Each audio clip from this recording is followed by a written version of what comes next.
ये जानने के बावजूद कि लालच बहुत बुरी चीज होती है, हम में से बहुत से लोग लालच के शिकार हो जाते हैं। कुछ लोग गरीबी में लालची बनते हैं तो कुछ लोग रईस होने पर भी अपने लालच को नहीं छोड़ते हैं। हमारे आज के संसार में कहीं पर भी क्यों ना देखे, लालच ही लालच नजर आती हैं।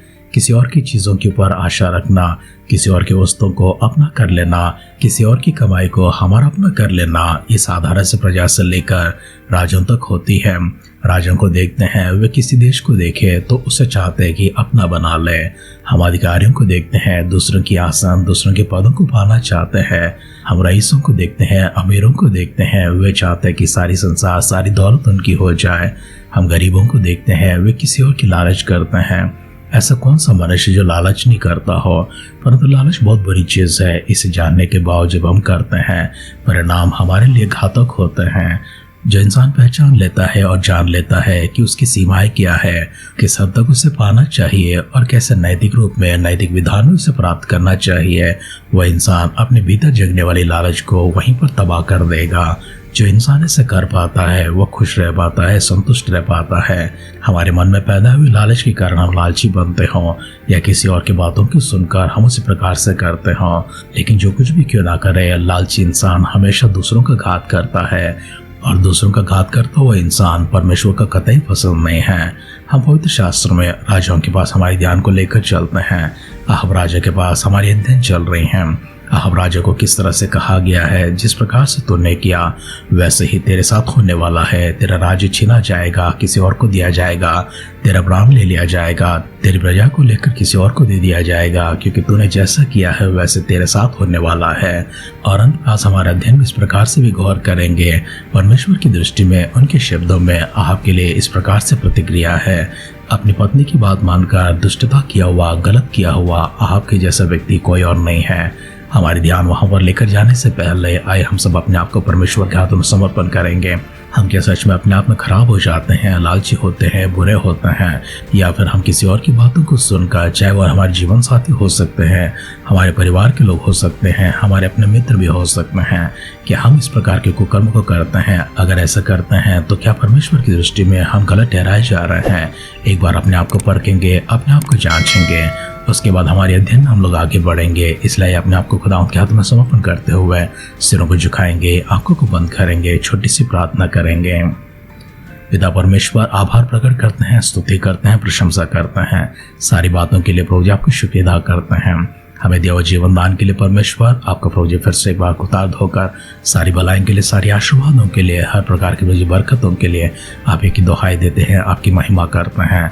हमारे सारे परिजनों को इसी प्रकार से आपकी नजरों में लेकर आते हैं, जिसके भी जो कोई भी आवश्यकता क्यों ना हो, जिस स्वर के भंडारों को खोलकर उन तक पहुंचा दीजिए।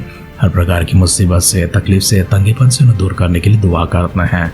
हमारे अध्ययन में हमारा साथ दीजिए, पवित्र आत्मा का अभिषेक से हमें भरते रहिए।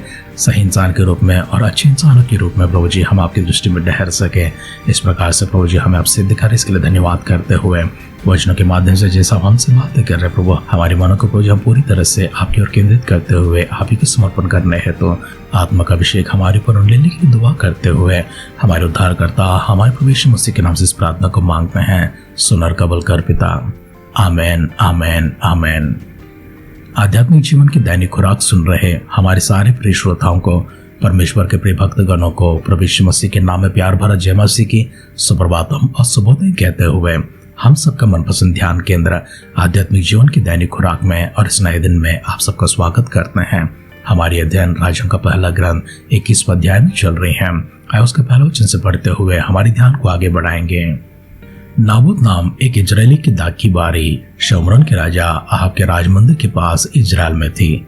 इन बातों के बाद आहाब ने नाबोत से कहा, तेरी दाख की बारी मेरे घर के पास है, तू उसे मुझे दे, मैं उसमें सागपात की बारी लगाऊंगा और मैं उसके बदले तुझे उससे अच्छी एक वाटिका दूंगा, नहीं तो तेरी इच्छा हो तो तुझे उसका मूल्य दे दूंगा। नाबोत ने आहाब से कहा, यहोवा ना करे कि मैं अपने पुरखाओं की निज भाग तुझे दे दूं।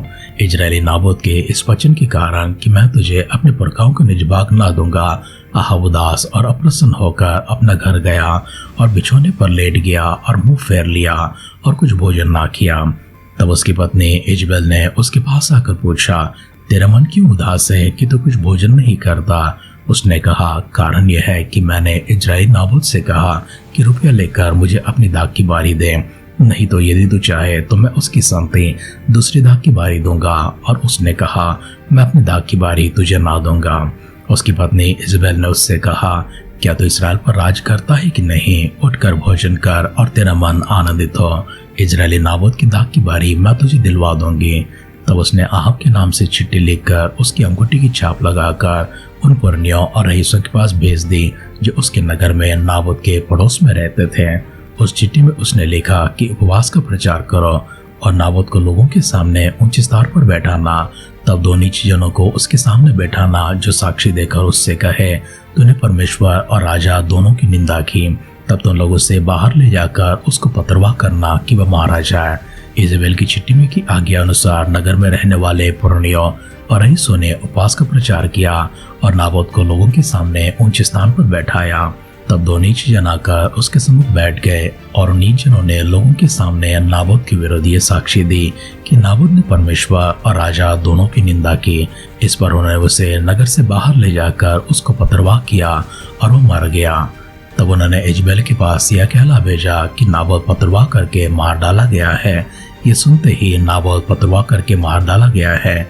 इजबेल ने आहब से कहा, उठकर इजरायली नाबोत की दाग की बारी को, जिसे उसने तुझे रुपया देकर देने से इनकार किया था, अपने अधिकार में ले, क्योंकि नाबोत जीवित नहीं रहा परंतु वो मर गया है। इजरायली नाबोत की मृत्यु का समाचार पाते ही आहब उसकी दाग की बारी अपने अधिकार में लेने के लिए वहां जाने को उठ खड़ा हुआ। तब यहोवा का यह वचन तिशबी एलिय्याह के पास पहुंचा कि चल, शमरोन में रहने वाले इस्राएल के राजा आहब से मिलने को जा। वह तो नाबोत की दाग की बारे में है, उसे अपने अधिकार में लेने को वह वहां गया है। और उसे यह कहना कि यहोवा यूं कहता है कि क्या तूने घात किया और अधिकार भी बन बैठा? फिर तो उसे यह भी कहना कि यहोवा यूं कहता है कि जिस स्थान पर कुत्तों ने नाबोत का लहू चाटा, उस स्थान पर कुत्ते तेरे भी लहू चाटेंगे।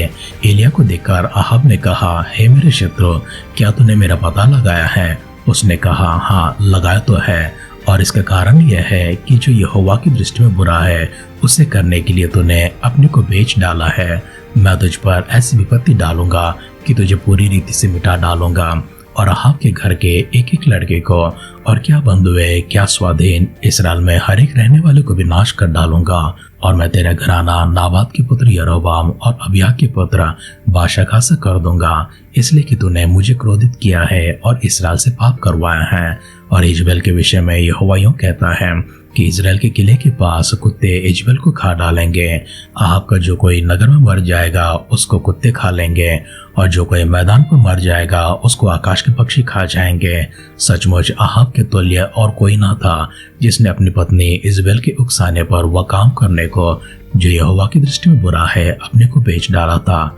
वह तो उन एमोरियों की नाय जिनको यहोवा ने इस्राएलियों के सामने से देश से निकाल दिया था, बहुत ही घिनौने काम करता था, अर्थात मूर्तों की उपासना करने लगा था। एलिय्याह के ये वचन सुनकर आहब ने अपने वस्त्र फाड़े और अपनी देह पर टाट लपेटकर उपवास करने और टाटी ओढ़े पड़े रहने लगा और दबे पांव चलने लगा। और यहोवा का यह वचन तिशबी एलिय्याह के पास पहुंचा कि क्या तूने देखा है कि आहब मेरे सामने नम्र बन गया है? इस कारण कि वह मेरे सामने नम्र बन गया है, मैं वो विपत्ति उसके जीते उस पर न डालूंगा, परंतु उसके पुत्र के दिनों में उसके घराने पर वह विपत्ति भेजूंगा। राजाओं का पहला ग्रंथ 21वां अध्याय का पहला वचन से लेकर आखिरी वचन तक हमने पढ़कर सुना है। इस घटना में राजा आहब को देखते हैं जो इस्राएल के पर राजा थे, और उनकी पत्नी है जो इजरायली स्त्री थी, जिसने बाल के नबियों को, अशेरा के नबियों को अपने मेज पर खाने के लिए अपने पास रखा था। हमने देखा कि किस प्रकार से इजबेल के नबी मारे जाते हैं। एलिय्याह उन सबको घात कर देता है, उन सबको खत्म कर देता है। आज आहब अपने राज्य में एक साधारण से मनुष्य के सामने जाकर और साधारण से मनुष्य के रूप में विनती करता है कि मुझे तेरी दाग की बारी दे दे, क्योंकि वह मेरे राज मंदिर से जुड़ा हुआ है। मैं इसके बदले में तुझे पैसे दे दूंगा, या फिर तू चाहे तो मैं कुछ और जमीन दे दूंगा, जो कुछ तू चाहे वो तुझे दे दिया जाएगा। उसने कहा, परमेश्वर ऐसा ना करे कि मेरी पुरखाओं की जो भूमि है वही मेरी आखिरी निशानी है, वो मुझसे दूर हो जाए। ये बात सुनकर राजा उदास हो गया, नाराज हो गया और अपना घर चला गया। बिना कुछ खाए उपवास किए ऐसे बैठा रहा, ना वो किसी से बात कर रहा था ना कुछ कर रहा था। इन सब बातों के बाद रानी ने हालचाल पूछकर सारी बातों को जानकर अपनी योजना अनुसार नाबोत की उस दाग की बारी राजा के वश में करने के लिए उसने चिट्ठी लिखवाकर उस पर राजा की अंगूठी लगवाकर प्रधानों और रईसों के पास भिजवा दिया और नाबोत को ऊंचे स्थान में बैठा देना अर्थात अपराधी के स्थान में बैठा देना। और दो नीच लोगों को उसने पैसे देकर झूठी गवाही देने के लिए खड़ा किया। रईसों ने प्रधानों ने उसी प्रकार से किया जिस प्रकार से चिट्ठी में लिखा है और नाबोत पर यह अपराध साबित किया है कि उसने परमेश्वर और राजा दोनों का निंदा किया है। इस पर उन्होंने नगर से बाहर ले जाकर उसको पत्रवाह किया और वो मर गया। इसके बाद रानी आकर राजा से कहते हैं, जायदाद की बारी अब तेरी हो चुकी है क्योंकि नाबोत नहीं रहा, वो मर चुका है। राजा ये बात सुनकर नाबोत की दाग की बारी अपने नाम पर करने के लिए जब गया, अपने अधिकार में लेने को गया और इसी दाग की बारी में था, तब परमेश्वर का वचन एलिया के पास पहुंचा। एलिया के पास पहुंचकर उससे कहने लगा, जा आहब से इस प्रकार से कहा कि जिस तरह से तूने किया है वैसे तेरे साथ होने वाला है, और जिस स्थान पर तू खड़ा है वहीं पर कुत्ते तेरा लहू चाटेंगे और तेरी पत्नी के लहू इजराइल में उसी के नगर में कुत्ते चाटेंगे। और तेरे घराना का ये सब होगा कि तेरे घरान में हर कोई नाश किया जाएगा। एलिया को देखते ही आहब ने कहा, मेरे शत्रु, क्या तू मुझे जान चुका है कि मैं कहाँ पर हूँ? क्या तूने पहचान ले कि मैंने क्या किया है? एलिया ने कहा, हाँ, परमेश्वर का ये वचन तेरे पास इस प्रकार आते हैं। ये सारी बातें सुनने के बाद आहब ने अपने कपड़े फाड़ लिए और टाट उड़कर उसी में लेटा रहा और दबे पांव चलता रहा अर्थात परमेश्वर के सामने जाकर अपने आप को नम्र किया और उसने प्रायश्चित किया। यह देखकर परमेश्वर ने एलिया से कहा, क्या तूने आहब को देखा है किस प्रकार से उसने अपने आप को नम्र किया है? इस कारण से यह विपत्ति मैं उसके ऊपर आज के दिन नहीं लाऊंगा, परंतु उसके संतानों के दिनों में लेकर आऊंगा। वचन सुन रहे प्रियजनों, हमने देखा कि किस प्रकार बुरा काम किया है, लालच किया है। आहब के विषय में लिखा हुआ अपनी पत्नी की बात सुनकर अपने आप को बेच डाला हुआ एक गलत व्यक्ति है।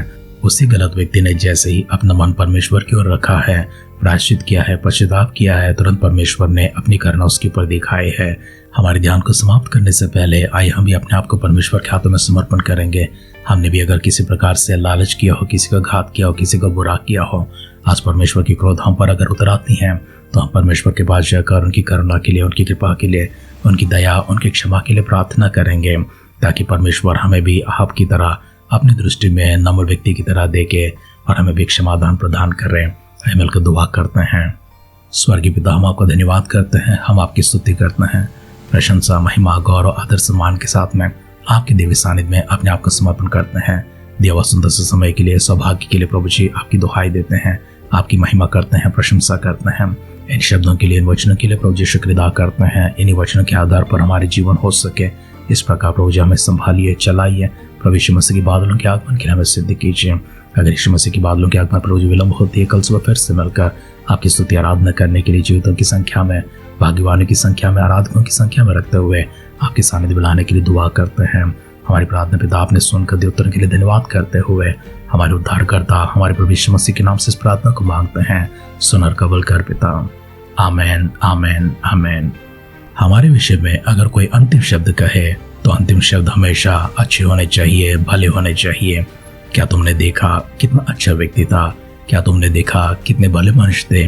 क्या तुमने देखा कैसे नम्र, कैसे सुशील और कैसे अच्छे लक्षण से भरा हुआ इंसान है? इस प्रकार की आरंभ शब्द और अंतिम शब्द हमेशा लोग हमारे बारे में कहते रहे और ऐसे जीवन जीने के लिए परमेश्वर पवित्र आत्मा का अभिषेक और अगुवाई में आपको हमेशा चलाते रहें। हमारी इसी दुआ कामना के साथ आज के ध्यान कहीं पर समाप्त करते हैं। आप सुनते रहिए, सुनाते रहिए आध्यात्मिक जीवन की दैनिक खुराक। कल फिर मिलेंगे। अपना ख्याल रखिए, अपनों का ख्याल रखिए, दूसरों का भी ख्याल रखिए। God bless you.